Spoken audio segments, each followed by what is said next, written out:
Okay, so punta tayo sa sunod na topic natin. Yung sa new rule pa rin to mga kapito. Sa referee signal, okay. Sa illegal cylinder signal. So dito naman sa illegal cylinder signal mga kapito, kung makikita nyo yung referee, na sumisignal siya ng gumaganon siya. Okay? Gumaganon. Ganon. So, yun ang tinatawag na illegal cylinder. Okay? Yung illegal cylinder na yan is yung halimbawa, yung player, halimbawa yung team A ang nagdadala ng bola. Okay? Tapos, ang defense naman yung team B, hindi niya binibigyan ng pagkakataon or space yung team A na nagdadala ng bola para makagalaw. Okay? O kaya para makapag-dribble or makapagpasa ng bola sa kanyang kakampi. So, pwedeng doon sa senaryo na yon, doon tatawag yung referee ng cylinder foul. Okay? Tatawag yung referee, close fist, close clinch. Okay? Then, ang signal niya is cylinder foul. Okay? So, yun yung ginagamit ng cylinder foul. Parang hindi niya binibigyan ng space yung kanyang katunggali. Kumbaga, dinidikitan niya yung kanyang katunggali, walang space. So, yung referee, pag nakita yung ganong senaryo, tatawagan siya ng cylinder foul. At usually naman, pag depende sa sitwasyon, kasi yung medyo dikit din, dinidikitan niyang ganon, depende sa ginawa ng defense. So, pwede siyang magiging blocking foul. Okay? Block siya ng referee, makita niyo, blocking foul or cylinder foul. Okay? So, yun yung bagong rule ng FIBA rule. Okay, so bali yung sinunod na new rule, nasa new rule, yung goaltending. Okay, yung goaltending kasi dati walang masyadong halimbawa, pag nagkaroon ng goaltending, walang masyadong, kumbaga, yung motion ng referee kung paano ba yung goaltending. So, dito sa new rule, nagkaroon ng bagong signaling. Okay? So, pag nagkaroon ng goaltending, ang referee ay magsasay ng ganito siya. Ganyan. Okay? Yan. I-rotate niya yung rotate finger, extended index finger over the other hand with a circle. Okay, so ganito yan. So, pag nakakita kayo ng ganyan mga kapito, so ibig sabihin goaltending yan or goal interfering. Okay? Or goal interference, sorry. Okay? Yan. Okay, so bali ang next yung head coach challenge. Okay. Ito yung sa new rule din ng FIBA rule. Head coach challenge. Head coach challenge. Okay, ano ba yung head coach challenge? Halimbawa, during sa laro, halimbawa yung team A is, halimbawa, pa-take off siya to shoot. Okay, pa-take off siya ng shoot. Then, tumawag ngayon yung referee. Tumawag yung referee. At yung referee ay nag-sign ng foul. Okay? Halimbawa, foul. Okay. Ngayon, yung head coach, nakita niya na parang wala namang contact na nangyari. Walang contact. Halimbawa, yung team A, tumira, defense yung B. Ngayon, tumawag yung referee. Tapos, nakita nung head coach ng Team A na parang wala namang epekto or walang nakitang foul. Okay? So ngayon, yung head coach ay magsasign siya ng pagganito. Okay? So ibig sabihin, pag nakita niyo ng ganyan, head coach challenge yan, mga kapito. Okay? So ganun yung signal ng head coach challenge. Okay, ngayon, yung referee na sinabihan niya or nag-signal yung head coach ng pagganon, head coach challenge. Ngayon, yung referee naman, i-stop niya yung laro. Okay? Stop. Dahil nagkaroon nga ng foul. Naka-stop yung laro. Pupunta siya ngayon sa table official. So, pagdating niya sa table official, sa harap ng table official, pipito siya, pito, at magsasign siya ng ganyan. Head Coach Challenge. Okay. Sa Head Coach Challenge, para makita doon yung kung mayroon bang foul na nangyari talaga doon sa pag-plight ng Team A. Kasi nga, parang doubt yung head coach na may foul yun. Kasi nakita ng head coach, halimbawa, wala namang foul nakita yung head coach. So, medyo doubt siya, pero yung referee tumawag na ng foul. Okay? So, ngayon, gagawin ng head coach, kaganyan siya, ibig sabihin, head coach challenge. Tapos yung referee naman, pupunta sa may table official at head coach challenge siya, tapos titingnan ngayon sa IRS. Okay? Sa review. So, sa review, titingnan ng referee at saka ng, halimbawa, ng commissioner, titingnan doon, or papatawag yung head coach at titingnan kung meron nga ang foul na nangyari o wala doon sa tinawag ng referee. Okay, bali ang initial ng referee nung nag-head coach challenge si coach, ang initial call ng referee is foul. Okay? Foul. So, ibig sabihin may contact. So, okay. So, yung referee or yung coach nag-head coach challenge siya. Okay? So, nagsabi siya sa referee ng pag ganito, nag-signal siya. Ibig sabihin, head coach challenge. So, lalapit yung referee sa table official at mag-whistle siya at mag-sasign ng ganito. Okay? So, ang initial ng referee ay foul. Merong foul. Ngayon, si coach ay nag-coach challenge siya kasi doubt siya kung parang wala namang foul or basta doubt siya sa decision ng referee. Okay? So, ngayon, magkakaroon ng IRS or review.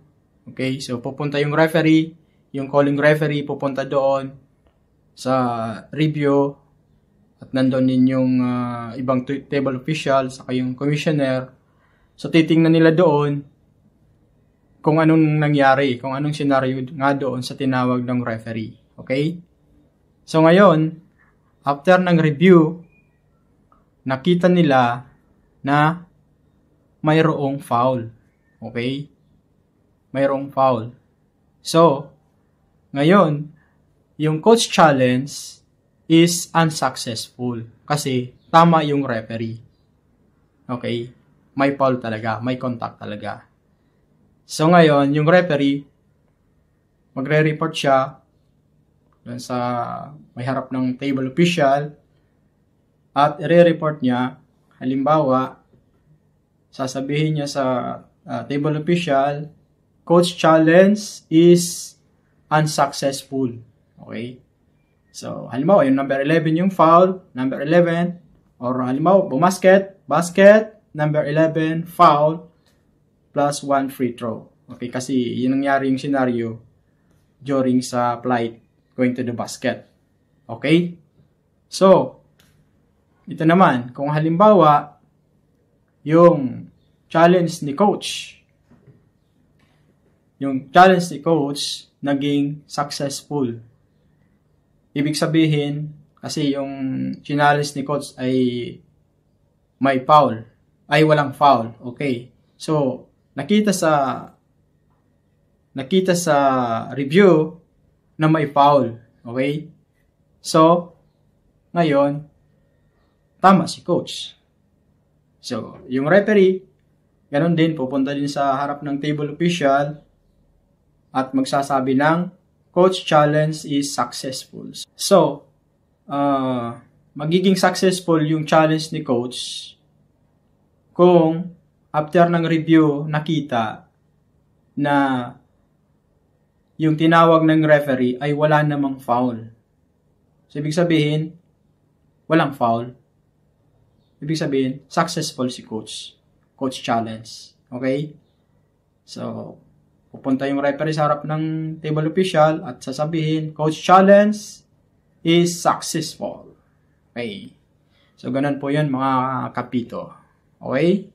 So, ganun yung head coach challenge. At saka yung head coach challenge naman mga kapito ay sa buong laro, isang beses lang yung head coach challenge. So, hindi siya pwedeng mag-head coach challenge from time to time na kailangan niya or may doubt siya doon sa or may complaint siya doon sa tawag ng referee. Okay? So, ang head coach challenge ay isa lang sa buong laro from first quarter hanggang sa fourth quarter of the game.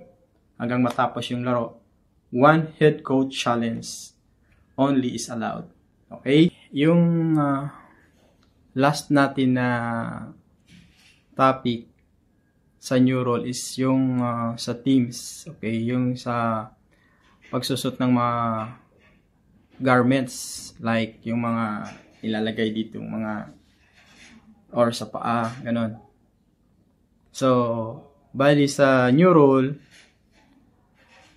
yung players shall not wear equipment, objects that may cause injury to other players. So, ibig sabihin, hindi ka pwedeng maglagay ng kung ano-ano na pwedeng makasugat or makadamage ng mga player na yung katunggali or even sa yung kakampi. Okay?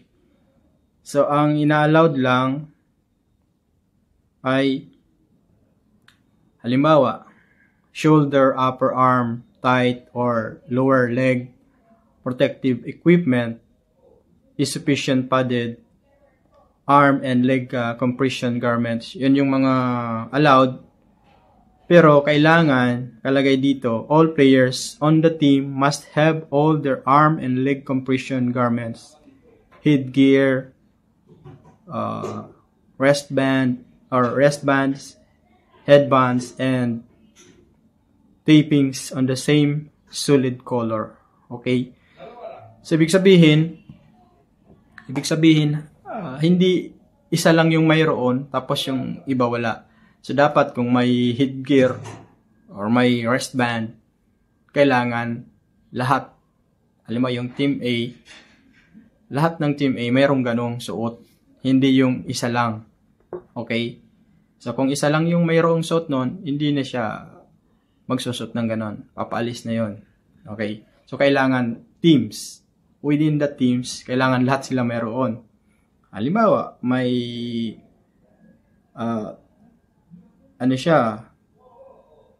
wristband. Okay? So, lahat ng player, kailangan may wristband. Okay? O kaya may nakalagay dito na garments, parang suporta, o kaya dito sa paa. Okay? At saka, solid colors. So, ibig sabihin, halimbawa, black. Lahat black. Hindi yung may black, may white, may green, no, it's not allowed. Okay, dito sa new rule ng mga garments or mga jersey halimbawa. So, kailangan solid color. Halimbawa, kung black, black lahat. Kung green, lahat green. O ganon. So, okay. So, that's it for now, mga kapito. At sana may napulot tayo na konting tips or konting kaalaman dito sa ating usapang referee sa new rule to mga kapito. Nilabas na noong 2022 or 2023. Okay? So, sana may natutunan po tayong konti, kahit konti.